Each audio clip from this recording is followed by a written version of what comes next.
नमस्कार मेरे प्यारे साथियों, स्वागत है आपका अपने YouTube चैनल पवन स्टे क्लासेज में।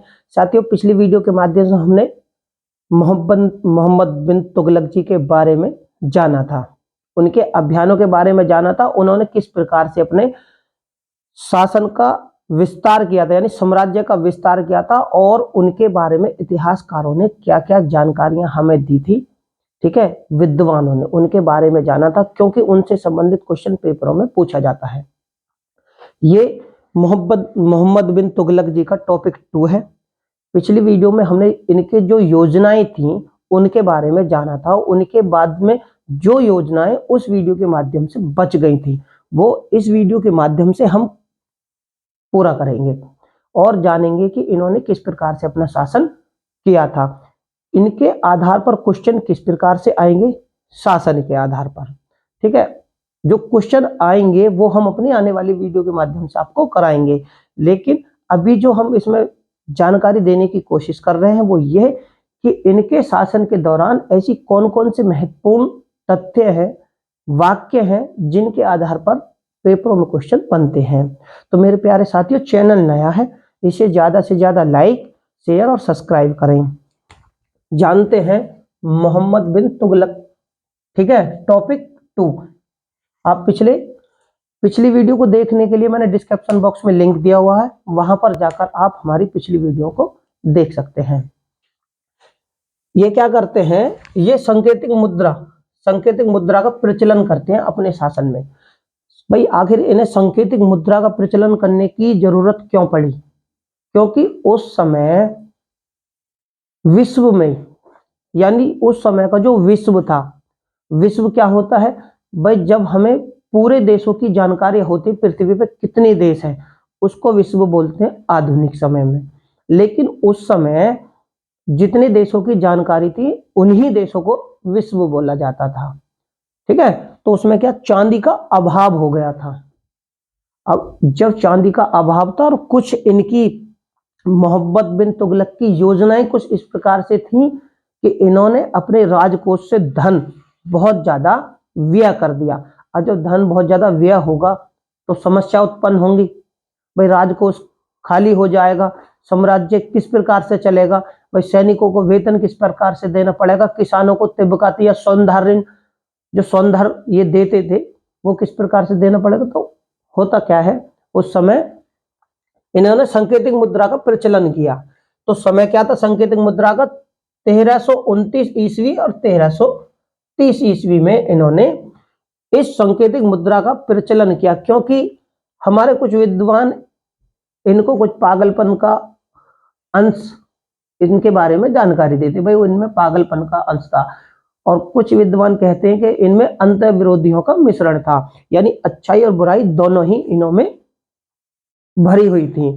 तो अगर उस नजरिए से इन्हें देखें तो ये लगता भी है कि हाँ, लेकिन ये अच्छाई के लिए काम करते थे, और सब लोग, और जिस योजना के लिए काम करते थे ना, अच्छाई वाले के लिए, लेकिन वो क्या है, फेल हो जाती थी। अब फेल हो जाती थी तो भाई क्या रह गया, ये अच्छे के लिए सोचते हैं, हो फेल जाती है। तो क्या करा, 1329-30 ईस्वी में ये सांकेतिक मुद्रा का प्रचलन करते हैं। अब हम ये जानेंगे कि इनसे पहले सांकेतिक मुद्रा का प्रयोग और भी शासक कर चुके थे, और वो शासक कौन थे, क्योंकि इनसे संबंधित क्वेश्चन पेपरों में आते हैं। तो चीन के थे कुबलाई खां, और ईरान के केकथू। तो चीन और ईरान के जो शासक थे वो इनसे पहले इस सांकेतिक मुद्रा का प्रचलन कर चुके थे। ठीक है, इन्होंने कभी भी, मोहम्मद बिन तुगलक ने कभी भी चांदी के सिक्के नहीं चलाए, क्योंकि इनके समय में चांदी की बहुत ज्यादा संकट था, यानी समस्या थी, चांदी उपलब्ध नहीं हो पा रही थी। तो इन्होंने कभी भी, याद रखना, चांदी के सिक्के इन्होंने कभी नहीं चलाए। इन्होंने जो चलाए, कांसे, तांबे और पीतल के सिक्के इन्होंने चलाए। किसने? मोहम्मद बिन तुगलक ने। इनके बाद ये अगला जो योजना करते हैं, ये कराचिल या कराजल उसे भी बोला जाता है, कराचिल और कराजल दोनों ही बोला जाता है।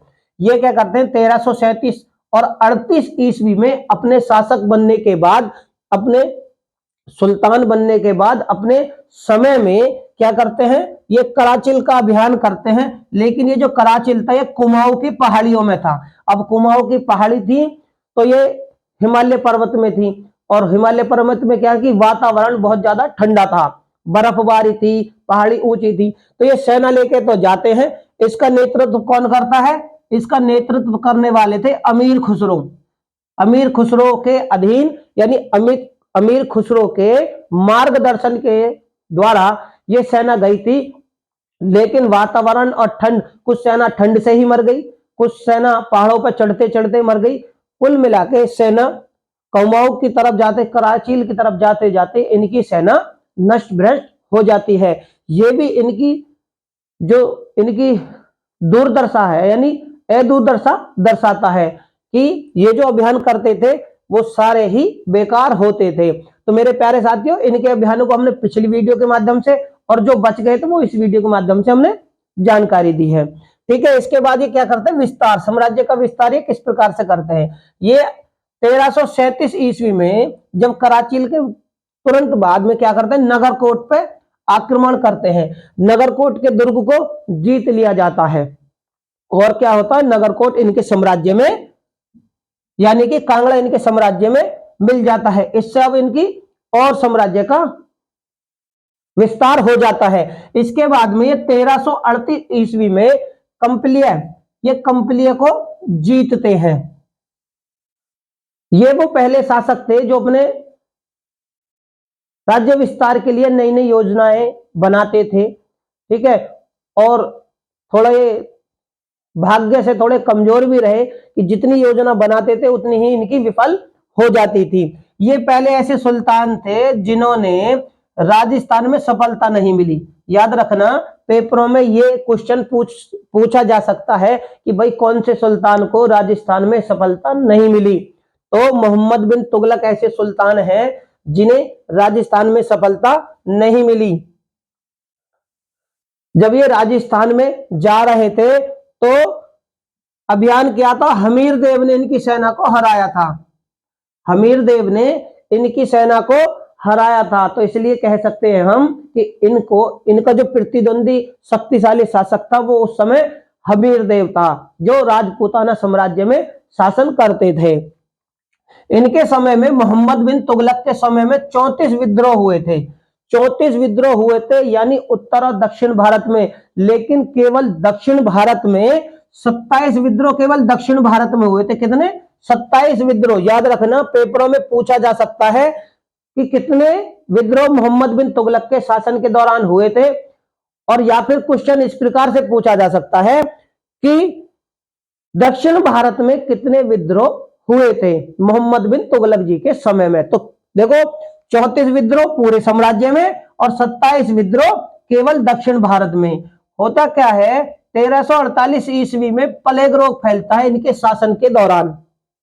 भैया पहले तो विद्रोह, फिर इनकी योजनाओं का विफल हो जाना जो इन्होंने करा था, फिर इनके जो अभियान है उनमें समस्याओं का, जो ये योजना बनाते थे, अभियान करते थे, उनमें विफल हो जाना। तो क्या उस समय प्लेग रोग भी बहुत ज्यादा इनके समय में हुआ था। समय क्या था, याद रखना, ये पेपरों में पूछा जा सकता है कि 1348 ईस्वी में प्लेग रोग मोहम्मद बिन तुगलक जी के समय में हुआ था। कौन सा रोग? प्लेग रोग, जिसके कारण सुल्तान भय से और रोगग्रस्त होने के कारण ये क्या करते हैं, कन्नौज की तरफ भागते हैं। कन्नौज के निकट है ना स्वर्ण द्वारी, याद रखना, यहां से पूछा जा सकता है। भाई ज्ञान जहां से भी मिले उसे तुरंत ले लेना चाहिए, क्योंकि ना जाने कब कौन सा ज्ञान हमेशा काम ही आता है। ठीक है ना, ज्ञान हमेशा काम आता है। लेकिन जहां भी, मैं तो ये कहूंगा कि भाई अगर आपको कहीं से भी कोई ज्ञान दे रहा है या फिर पढ़ाई से संबंधित कुछ भी चीज मिलती है जो तुम्हारे लिए भविष्य में काम आ सकती है, उसे तुरंत ले लेना चाहिए। ये चाहे वो बोर्ड से मिलती हो या डिजिटल बोर्ड से मिलती हो या मौखिक मिलती हो, ठीक है, और लिखित भी मिलती हो तो भी कोई नहीं है, ठीक है, ले लेना चाहिए। तो ये क्या करते हैं, रोगग्रस्त होने के पास कन्नौज के पास स्वर्णद्वारी में शरण लेते हैं। अपने साम्राज्य के दौरान, यहां पर ये शरण लेने के बाद में अगर हम इनकी साम्राज्य की बात करें कि भाई साम्राज्य में ये किस प्रकार से सिक्का चलाते थे, तो ये वो पहले शासक हैं। 200 ग्रेन का सिक्का इन्होंने, मोहम्मद बिन तुगलक ने 200 ग्रेन का सिक्का चलाया था, जिसे क्या कहते थे? दिनार, जिसे दिनार कहते थे। और 140 ग्रेन के सिक्के को मोहम्मद बिन तुगलक जी ने जो चला था उसे अदली सिक्का कहते थे। यही वो पहले शासक हैं मोहम्मद बिन तुगलक जिन्होंने कृषि आकलन के लिए, कृषि का आकलन यानी कृषि का ब्यौरा तैयार करने के लिए रजिस्टर तैयार कराया था, रजिस्टर तैयार कराया था। तो मेरे प्यारे साथियों, ये वही चीजें हैं जो मोहम्मद बिन तुगलक जी के समय में घटित हुई थी। इनसे संबंधित क्वेश्चन पेपरों में भाई इन्हीं के आधार पर ही पूछे जाएंगे, इनसे बाहर नहीं पूछा जाएगा। क्वेश्चन किस प्रकार से बनते हैं और पूछे जाते हैं वो हम अपने आने वाले वीडियो के माध्यम से आपको क्वेश्चन कराएंगे। और क्वेश्चन आप देखना बहुत ही लाजवाब होंगे, ठीक है। मोहम्मद बिन तुगलक ने एक आदिलाबाद, आदिलाबाद एक जगह है, लेकिन आदिलाबाद का किला इन्होंने बनाया था। किसने? मोहम्मद बिन तुगलक ने एक किला बनाया था। आदिलाबाद का किला मोहम्मद बिन तुगलक ने बनाया था। चाहे तो आप इसे इस तरीके से भी कह सकते हो कि भाई स्थापत्य कला का निर्माण करने में इनका भी योगदान था। और तुगलकाबाद इन्होंने शहर बसाया था। तुगलकाबाद, तुगलकाबाद के पास में या फिर आप जहांपना, जहांपना नगर मोहम्मद बिन तुगलक ने बसाया था। और तुगलकाबाद भी जो इनके पूर्वज थे गयासुद्दीन तुगलक जी, उन्हें तुगलकाबाद में दफना गया था, मकबरा बना था। तो तुगलकाबाद उन्होंने, और तुगलकाबाद के पास में जहांपना, याद रखना, जहांपना नगर इन्होंने बसाया था। पेपरों में तुगलकाबाद से संबंधित क्वेश्चन आता है, तो आप गलती से मोहम्मद बिन तुगलक ना लगाना। क्यों? क्योंकि उसमें यही पूछा जाएगा कि तुगलकाबाद का निर्माण किसने किया था या तुगलकाबाद को किसने बसाया था। तो सबसे ज्यादा विद्यार्थी जो हैं वो मोहम्मद बिन तुगलक जी के बारे में सोचते हैं, ठीक है। लेकिन इन्होंने जहांपना नगर बसाया था तुगलकाबाद के ही नजदीक, ठीक है। अब उनमें से जो इन्होंने नगर निर्माण किए थे, भवन निर्माण किए थे, उनमें से कुछ अवशेष आज भी सुरक्षित हैं, बचे हुए हैं।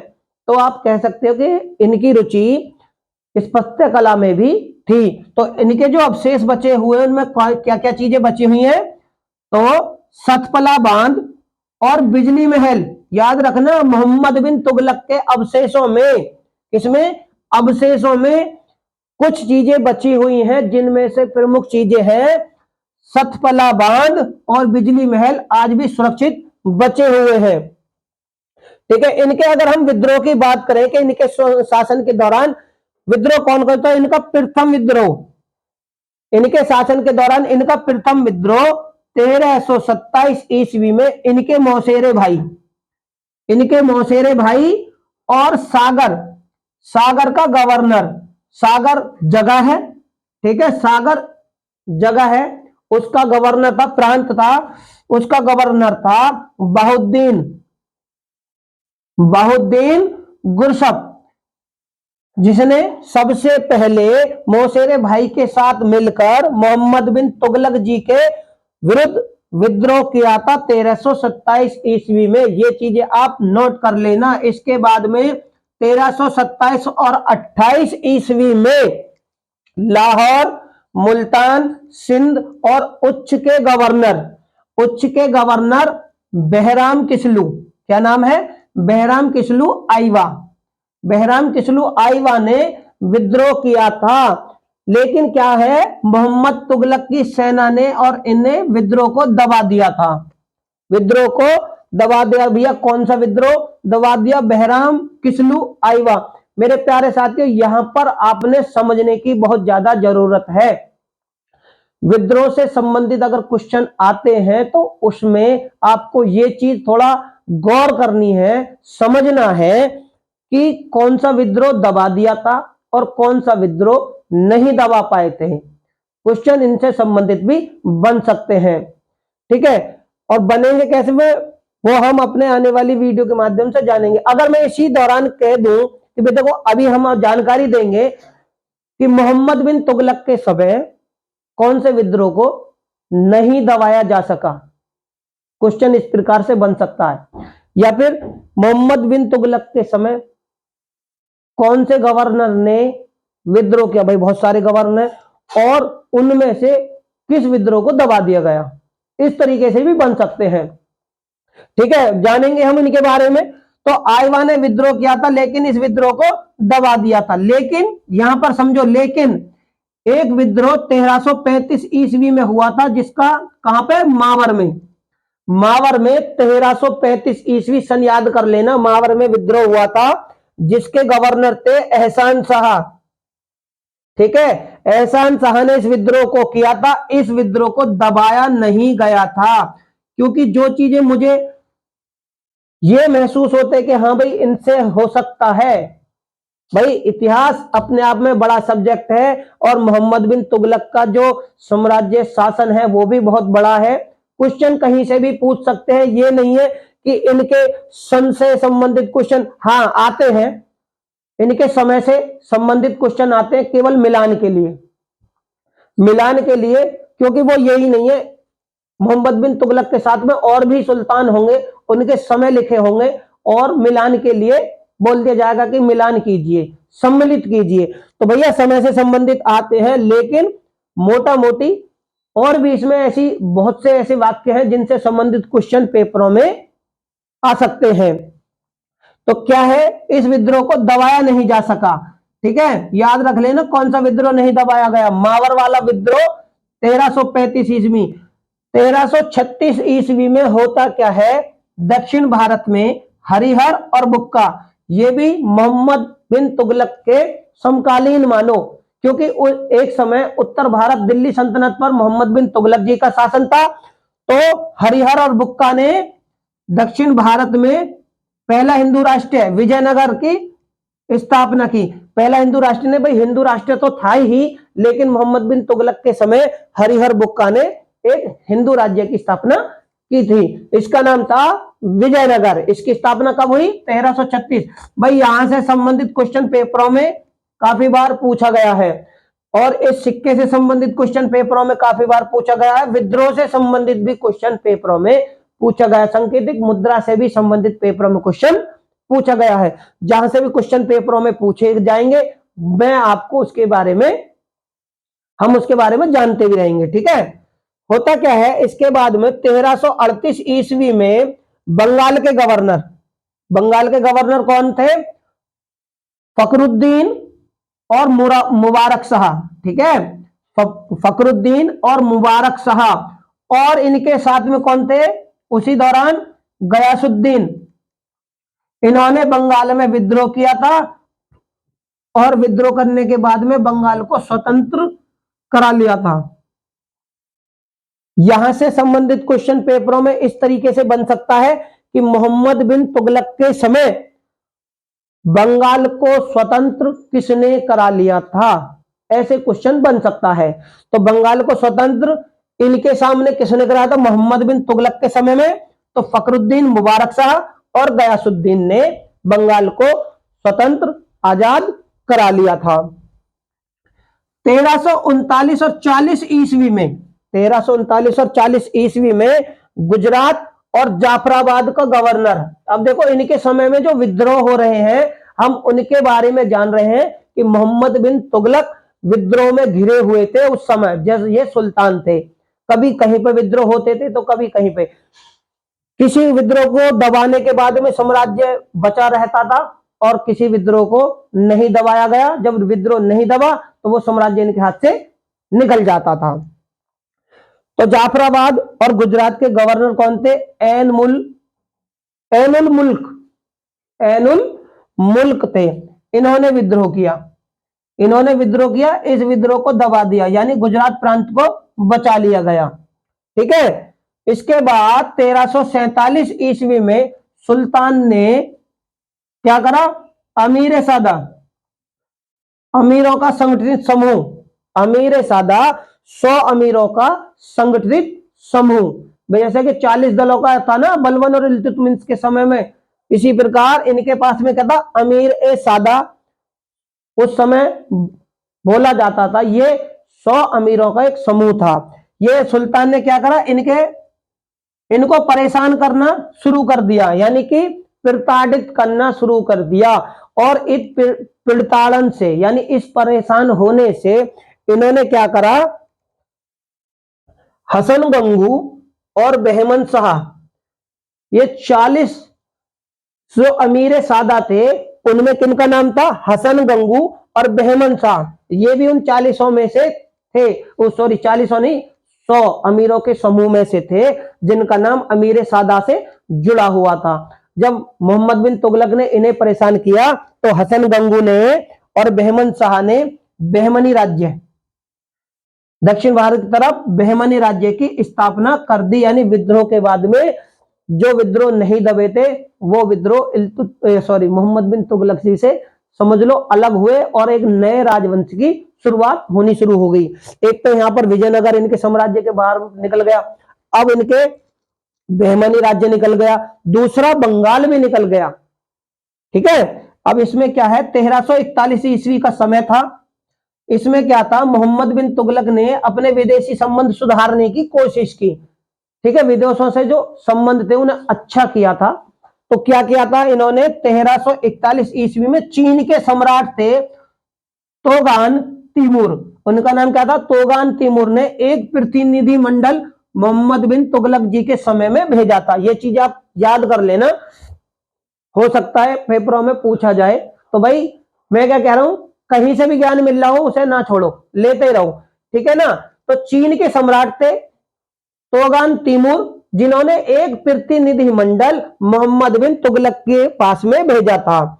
इसके बाद में होता क्या है कि मोहम्मद बिन तुगलक भी अपने संबंधों को मजबूत करने के लिए उस समय क्या करते हैं, इब्न बतूता जो कि मोहम्मद बिन तुगलक जी के समय मुख्य काजी थे, क्योंकि ये 33 में भारत भ्रमण पर आए थे, मोरक्को के थे, दक्षिण अफ्रीका के, और मोहम्मद तुगलक ने इनका स्वागत किया। उसके बाद में इन्हें काजी भी नियुक्त किया। तो काजी नियुक्त किया तो 1342 ईस्वी में अब मोहम्मद बिन तुगलक राजदूत की हैसियत से राजदूत बनकर मोहम्मद बिन तुगलक जी का ये क्या करते हैं, चीन जाते हैं भ्रमण पर। इनको चीन भेजा जाता है ताकि हमारे विदेशी संबंध अच्छे हो सके। अब ये चीन जाते हैं, जब चीन जाते हैं तो वहां से क्या है, 1347 ईस्वी में लौटते हैं। 42 में गए, 47 में लौटते हैं। जब ये वापस आते हैं तो इसी यात्रा का विवरण जो है इब्न बतूता, ठीक है ना, दोनों नामों से ही पुकार रहा हूं मैं, कहीं कहीं पे इसी प्रकार से मिलते हैं। तो ये जो है इब्न बतूता, ठीक है ना, तो ये क्या करते हैं, ग्रंथ लिखते हैं अपनी उस यात्रा विवरण में। तो ग्रंथ में क्या करते हैं, ग्रंथ का नाम क्या था, रहेला नामक ये ग्रंथ लिखते हैं जिसमें अपनी यात्रा विवरण ये करते हैं। लेकिन यात्रा विवरण के साथ साथ ये उसमें मोहम्मद बिन तुगलक की और इनसे पूर्वज वाले जो सुल्तान थे उनके बारे में भी, आर्थिक और उनकी बजा नियंत्रण की नीतियों के बारे में भी संबंधित भी इन्होंने विवरण प्रस्तुत किया है रहेला में। तो वो भी हमें इनके पूर्वज जो इनसे अग्रिम सुल्तान थे उनके शासन करने के नीतियों के बारे में भी हमें जानकारियां मिलती हैं।